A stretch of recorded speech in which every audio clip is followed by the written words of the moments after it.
Bahujan Samaj party आए दिन हमेशा सुर्खियों में बनी रहती है, लेकिन इस बार हम देखते हैं कि नागपुर में जो दीक्षा भूमि है, जो पूरे विश्व में प्रसिद्ध है, उसके ऊपर कुछ भूमिका उनकी अभी आई है। इतने सालों में जब हम देखते हैं कि दीक्षा भूमि में आए दिन लोगों की संख्या बढ़ती जा रही है। 14 अक्टूबर का जो धम्म दीक्षा दिन का जो फेस्टिवल होता है, पूरे देश और दुनिया से लोग यहाँ आते हैं। बहुजन समाज पार्टी भी उस प्रोग्राम में हमेशा सालों से शरीक होते आई है। सर, सबसे पहला आपकी क्या प्रतिक्रिया रहेगी? आपने इस पे प्रेस कॉन्फ्रेंस लिया है दीक्षा भूमि के मुद्दे पर। जी, आपका बहुत बहुत धन्यवाद आपके चैनल का।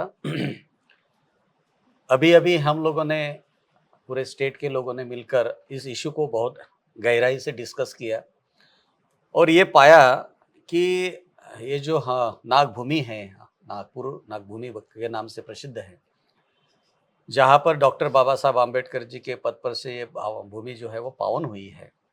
उस भूमि के ऊपर नज़दीक में लगी हुई जो कॉटन रिसर्च की एक ज़मीन है, जो लगभग 1,22,000 स्क्वायर मीटर के करीब है, सीआईसीआर की। या सीआईसीआर की ज़मीन हमारी कई सालों से डिमांड रही। केवल हमारी नहीं, बहुजन समाज पार्टी की ही नहीं, तो कई अलग अलग अम्बेडकरी संगठनाएं हैं, सोशल संगठन है, रिलीजियस संगठन है। उन्होंने ये डिमांड करी कि भाई एक ही हमारा आशा स्थान है, श्रद्धा स्थान है, जिसको हम दीक्षा भूमि के नाम से जानते हैं, जहाँ पर 14 अप्रैल को, 6 दिसंबर को, 14 अक्टूबर को बहुत ही श्रद्धा से लोग वहाँ जाते हैं और विश्व से लोग वहाँ पे आते हैं। More over government of Maharashtra ने उसको टूरिज्म का ये दर्जा दे रखा है। ऐसे टूरिज्म के जहाँ से पैसा भी आ सकता है, लोग वहाँ पर जाके अपनी श्रद्धा को भी ये कर सकते हैं। इस तरीके की बातें होने के बावजूद भी इस श्रद्धा स्थान को, दीक्षा भूमि को डेवलप क्यों नहीं किया हाँ जा जी। सकता?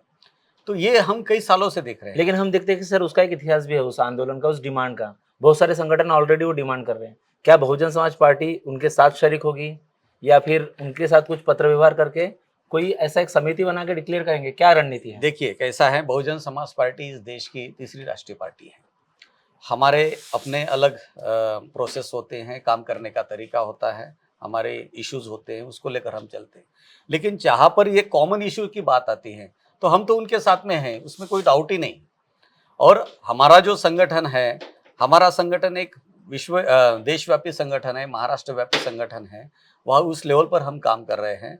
तो हम ये चाहेंगे कि जो सभी की समस्या है, उस समस्याओं को उठाकर यदि गरज पड़ी तो हम उन लोगों को भी साथ में लेंगे। हम उन लोगों को भी साथ में लेकर एक जन सैलाब बनाकर, एक जन आंदोलन बनाकर इस इशू को हम पूरे बुद्धिस्ट समाज के सामने ही नहीं तो बहुजन समाज के सामने रखने की कोशिश कर रहे हैं कि भाई आपके श्रद्धा स्थान को हमने कभी विरोध नहीं किया। चाहे वो पंढरपुर हो, शिरडी हो, शेगांव हो, कुंभ मेला हो, नासिक हो, इलाहाबाद हो, हम तो सभी का बहुत ज़्यादा आदर करते हैं, सभी धर्मों का हम आदर करते हैं, सभी का हम सम्मान करते हैं।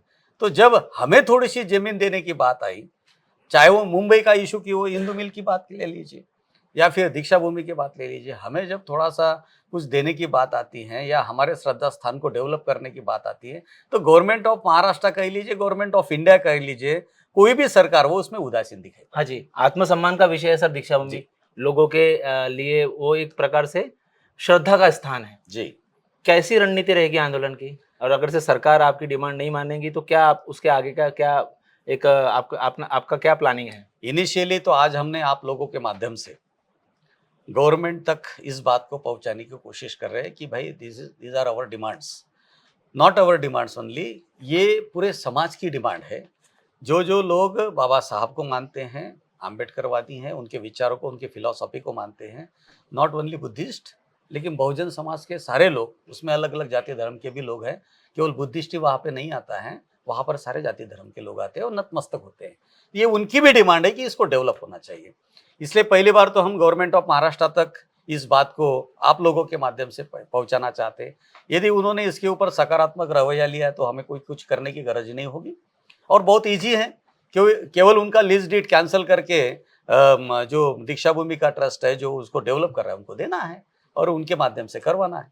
यदि वो नहीं करते हैं तो सेकंड हमारी स्टेप होगी कि जो जो इस फील्ड में काम कर रहे हैं, जो जो इस डिमांड को लेकर आगे चल रहे कुछ हैं, लीगल एंगल्स भी है, कोर्ट में कुछ कोर्टाधीन भी कुछ मामले पड़े हैं, पिटीशंस है कुछ। लीगल एक्शन तो हम बाद में लेंगे। हमें मालूम है कि गवर्नमेंट के पास सारी चीज़ें होती हैं, इसलिए लीगल एक्शन की तरफ हम इनिशियली नहीं जाएंगे। हम ये चाहेंगे कि समाज को जागृत किया जाए, अलग अलग धर्म के लोगों को जागृत किया जाए कि भाई जब आप लोगों को मिलता है तो ये भी हमारा बेसिक राइट है कि हमें भी ये मिलना चाहिए। और जब, क्योंकि हमारे देश के लोग बहुत अच्छे हैं, सृजनशील है, एक दूसरे की समस्या को जानते हैं, एक दूसरे को समझते हैं, तो उनके तक ले जाने की हमारी बात है कि हम उनको जागृत करेंगे, उन सारे संगठनों को इकट्ठा करेंगे, उनके सामने ये प्रश्न रखेंगे कि भाई ऐसा ऐसा ये हमारा राइट है, हमें मिलना चाहिए। और गवर्नमेंट ऑफ महाराष्ट्र यदि उसमें सकारात्मकता से आगे आती है तो हम उनका वेलकम करेंगे, नहीं आती है तो फिर हमारा एजुकेशनल कोर्स ऑफ एक्शन हम डिसाइड करेंगे। तो दर्शकों, ये थे हमारे साथ एडवोकेट सुनील डोंगरे साहब जो आपसे राब्ता हो रहे थे। हम देखते हैं कि जैसे गेटवे ऑफ इंडिया है, इंडिया गेट है, वैसे ही ह्यूमैनिटी का भी एक गेट है जिसको मानवता का द्वार कहा जाता है, दीक्षा भूमि। लोगों का श्रद्धा का स्थान, लोगों के आस्था का स्थान। काफ़ी दिनों से लोग बढ़ते भी जा रहे हैं। इस जब भी यहाँ प्रोग्राम होते हैं, लोग आते हैं, लोग कठिनाई का भी सामना करते हैं। हम देखते हैं कि बहुजन समाज पार्टी की इस डिमांड का सरकार पे कितना असर पड़ता है। हम आपको डे बाय डे इसकी रिपोर्टिंग करते रहेंगे। सर, आपका थैंक यू, थैंक यू। अपने वक्त दिया। आप जुड़े रहिए आवाज़ से।